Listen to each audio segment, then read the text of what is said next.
Bienvenue sur la chaîne DG des Échos. Nous allons parler aujourd'hui d'aéronautique et de défense avec un expert du secteur, Laurent Giovacchini, de Sopra Group. Laurent Giovacchini, bonjour. Bonjour Cyril, merci pour votre invitation. Bienvenue sur la chaîne DG des Échos. Vous êtes directeur exécutif Aérospace Défense de Sopra Group. Absolument. Alors, tout d'abord, comment définir Sopra Group? C'est une grande ETI, c'est une ESN, une entreprise de services numériques, c'est de la techno, la technologie, c'est une valeur boursière au New York Stock Exchange Euronext, mais avec une partie du capital en familial. Vu côté Sopra Group, comment vous définissez? C'est un petit peu tout ça à la fois. Sopra Group, c'est un acteur majeur du conseil, des services technologiques. C'est également un acteur important dans le domaine de l'édition de logiciels, en France et en Europe. C'est un acteur qui est effectivement coté, avec un fort actionnariat familial, et qui propose ses services aux entreprises qui veulent faire le meilleur usage du numérique, en apportant de l'innovation, de la valeur ajoutée, de la performance industrielle, de la qualité dans le service délivré. C'est une entreprise, Sopra Group, qui a la chance, c'est peut-être pas uniquement de la chance, d'avoir connu au cours des dernières années une croissance qui est à peu près le double de la croissance du marché informatique en France et en Europe. Et c'est aussi une entreprise qui affiche régulièrement des performances en termes de rentabilité dans le haut de la fourchette dans laquelle se situent les entreprises de services numériques. D'accord. Alors justement, quels sont vos principaux secteurs d'activité en termes de business? Parce qu'on vous connaît naturellement dans le banking, dans l'aéronautique, dans les télécoms. Dans la défense, vous avez investi le territoire de la défense depuis quelques années. Vous étiez un nouvel entrant et là, vous attaquez, sans jeu de mots, à la défense? Absolument. Nous sommes effectivement une entreprise qui a une longue tradition dans le domaine des services financiers, de la banque en particulier. C'est le métier d'origine de Sopra qui a été fondé en 1968. La banque représente toujours aujourd'hui plus de 30% du chiffre d'affaires de Sopra Group, avec une forte composante édition de logiciels bancaires. L'aéronautique est un secteur également important, c'est le deuxième vertical, comme l'on dit, de Sopra Group, avec un client qui est le premier client en tant que tel du groupe, Airbus Group. Nous sommes le premier fournisseur informatique d'Airbus Group et d'Airbus Avion également. Et puis, nous avons également une très forte activité dans le domaine des télécoms avec des grands clients comme SFR et Orange. Alors la défense, c'était un terrain de conquête il y a quelques années pour Sopra. Nous y sommes attaqués progressivement en commençant par proposer nos services dans le domaine de l'informatique de gestion, l'informatique d'entreprise. Le ministère de la Défense est, entre guillemets, une entreprise comme les autres. Et puis, petit à petit, nous sommes montés en valeur en proposant des services dans le domaine des systèmes d'information logistique, puis, plus récemment, en gagnant un important projet, le projet d'architecte intégrateur du système d'information des armées, qui est un grand programme de rationalisation de l'ensemble des systèmes de commandement du ministère de la Défense, projet que nous avons gagné avec notre partenaire CS Communication et Systèmes. D'accord. On va parler de best practice tout à l'heure. Là, on parlait du ministère de la Défense, de votre positionnement dans la défense. À l'international, est-ce que vous avez des positions en termes de clients ou de couverture géographique à l'international, sachant que les éditeurs de logiciels français qui sont performants n'ont pas une aussi grande performance que ça à l'international, en tout cas jusqu'à présent?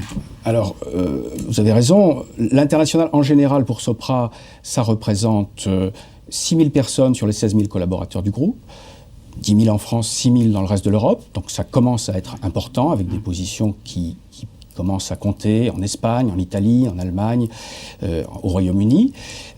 C'est clairement un axe de progression pour Sopra, qui a besoin d'être encore plus fort en dehors des frontières françaises, où nous sommes déjà très forts.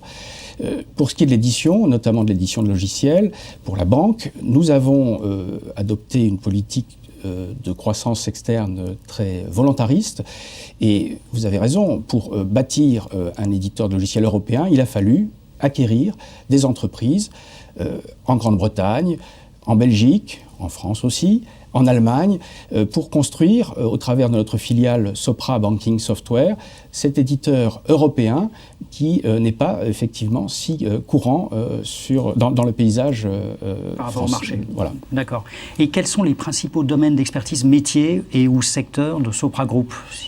Bien, les domaines d'expertise, donc le conseil, une forte composante conseil, les services l'intégration de systèmes, comme on le dit dans le métier, l'édition de logiciels, avec également une montée progressive dans ce qu'on appelle les managed services, c'est-à-dire les services opérés. Nous avons cette volonté d'offrir une gamme complète de services à des clients qui demandent de plus en plus que nous nous positionnions comme un offreur global. En one-stop shopping, l'ensemble de l'offre. D'accord. Alors ça, c'est les expertises. Eh bien, est-ce que, par exemple, dans la défense, vous êtes un nouvel entrant depuis quelques années, vous montez en puissance dans les logiques métiers? Alors, c'était effectivement tout l'enjeu. Sopra a une forte compétence informatique, n'avait pas d'expertise métier dans le domaine de la défense, à la différence de son expertise historique dans le domaine de la banque, comme je l'ai dit, ou dans d'autres secteurs comme l'aéronautique, les télécoms, l'énergie, etc. Nous nous sommes donc alliés à un opérateur historique de taille moyenne, CS Communications et Systèmes, et nous avons gagné ensemble non seulement le système d'information des armées dont j'ai parlé il y a un instant, mais également d'autres projets, le projet COMPA, système d'information logistique pour les matériels aéronautiques du ministère de la Défense. Nous nous sommes alliés avec un opérateur historique. Ce faisant, nous concurrençons à la fois nos concurrents traditionnels, informaticiens, mais aussi, au travers d'une saine coopétition, les industriels historiques de la défense, Thales, l'ex-Cassidian qui s'appelle maintenant Airbus Defence and Space, etc. Je parle de saine coopétition parce que, bien évidemment, nous sommes parfois concurrents, parfois partenaires, et souvent également les fournisseurs de ces grands maîtres d'œuvre que nous respectons tout particulièrement. D'accord. Alors en termes de référence de best practice, sans discloser de secret, parce qu'on est dans des métiers sensibles, vous êtes intervenu notamment pour le fameux SIA, Système d'information des armées, dans la défense. Dans l'aéronautique, on peut citer un certain nombre de domaines où nous sommes présents. Dans la réalité augmentée, notamment pour Airbus. Absolument, nous sommes présents, et là, c'est un des nouveaux usages que l'on peut mettre derrière ces grands mots que sont le cloud, le big data, la mobilité. Bien, la mobilité, elle s'incarne, par exemple, dans le domaine aéronautique, au travers de ce que nous fournissons aux opérateurs de maintenance, avec ces tablettes qui, disposant de logiciels de réalité augmentée, facilitent considérablement leur vie.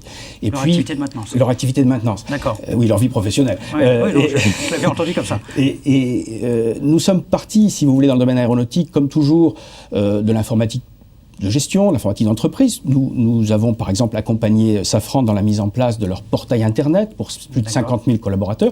Ça, c'est de l'informatique, je dirais, d'entreprise traditionnelle, dans laquelle nous sommes particulièrement performants, mais nous avons aussi, petit à petit, investi des champs plus techniques, plus temps réel, le domaine du logiciel embarqué. C'est ainsi que nous avons développé les systèmes de commande de vol de l'A350, par exemple, le calculateur de gestion des alarmes de l'A400M, ou que nous avons intégré les systèmes d'accès Internet des passagers dans les avions. D'accord. Donc toute la chaîne, c'est une offre large, à partir d'une expertise importante. Absolument. Et donc le big data, le cloud, la mobilité, bien sûr la sécurité, sont des gisements de croissance pour Sopra Group, notamment appliquée dans l'aéronautique et dans la défense. La sécurité, pour prendre un deuxième exemple, j'ai parlé de la mobilité avec les tablettes et la réalité augmentée, mais dans le domaine de la sécurité, nous avons, au travers de ce grand programme SIA, développé avec CS des modules de sécurité qui auront une application non seulement dans le cadre de ce programme, mais aussi plus largement pour l'ensemble des systèmes gouvernementaux, puisque c'est une préoccupation, comme vous le savez, qui monte en puissance singulièrement depuis quelques années et encore plus depuis quelques mois. D'accord. Merci beaucoup, Laurent Jovacchini. À très bientôt sur la chaîne DG des Échos. Merci à vous. On vous écoutera avec attention et avec intérêt lors de la conférence des Échos, le 19 mars, sur l'aéronautique et la défense. À bientôt. Merci. Chers internautes, merci d'avoir consulté cette interview sur la chaîne DG avec Sopra Group et à très bientôt sur leséchos.fr. Au revoir.